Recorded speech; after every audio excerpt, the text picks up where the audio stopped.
Ya, bismillahirrahmanirrahim. Assalamualaikum warahmatullahi wabarakatuh. Sahabat Cordova yang dimuliakan Allah Subhanahu wa taala. Treatment yang di Cordova itu tidak semuanya treatment bekam basah ya. Sekali lagi, metode terapi yang dilakukan di Cordova itu tidak semuanya melakukan bekam basah. Apa yang disebut dengan bekam basah adalah di mana bekam mengeluarkan darah ya. Walaupun berprinsip bahwasanya yang dikeluarkan dari bekam itu adalah darah statis ya, darah yang sudah tidak berfungsi lagi dalam tubuh atau disebut dengan darah oksidan.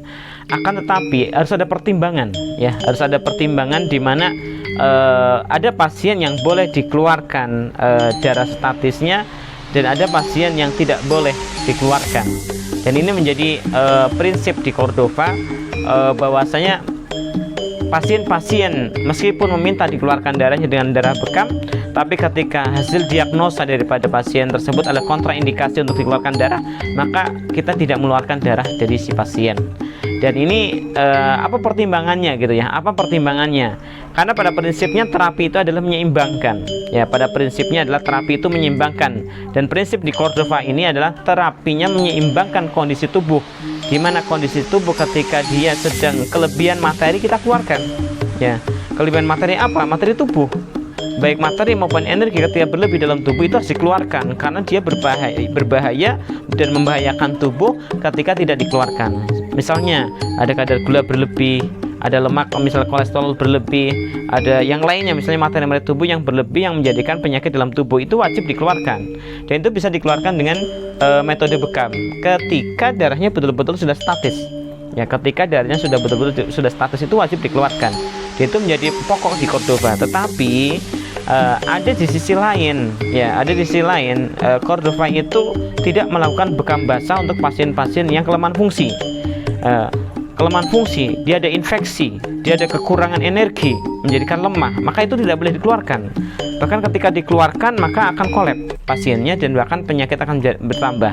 Dan itu menjadi perhatian di kita di Cordova bahwasanya apapun yang kita lakukan, treatment apapun yang kita lakukan itu adalah tujuannya menyeimbangkan, mengembalikan keseimbangan tubuh, karena sehat itu adalah di mana tubuh ini seimbang. Ketika dia diserang panas maka tubuh akan menahan dengan dinginnya. Ketika dia diserang dingin maka tubuh akan menahan dengan panasnya. Dan itu menjadi prinsip kesehatan jasad manusia. Barakallahu fi. Dan ini menjadi perhatian, jangan salah paham ketika ada pasien-pasien yang meminta untuk dibekam basah tapi oleh kru Cordova atau tim Cordova tidak dikeluarkan darah. Dan ini ada pengalaman sedikit ya. Kita punya pasien yang stroke yang sedang kita tanganin, sudah sampai berapa bulan, alhamdulillah sudah mulai bagus. Sampai berapa bulan itu ternyata tidak pernah kita bekam basah. Dan si pasien merasa nggak enak kalau nggak dibekam basah, dan dia komplain ke kita bahwasanya dia pengen dibekam basah gitu. Kemudian kita tahan. Kenapa? Karena hasil diagnosa masih kontraindikasi.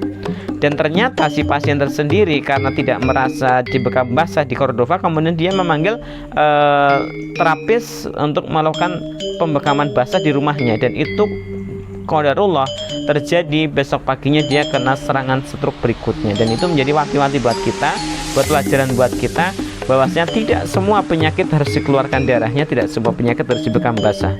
Dan kita punya treatment yang lain. Dan kembali pada tadi bahwasanya sehat itu adalah seimbang, tubuhnya sehat itu adalah seimbang antara atas dan bawahnya, luar dalam dan dalamnya. Dan treatment itu adalah mengembalikan keseimbangan daripada tubuh atau jasad si pasien. Barakallahu fi. Assalamualaikum warahmatullahi wabarakatuh.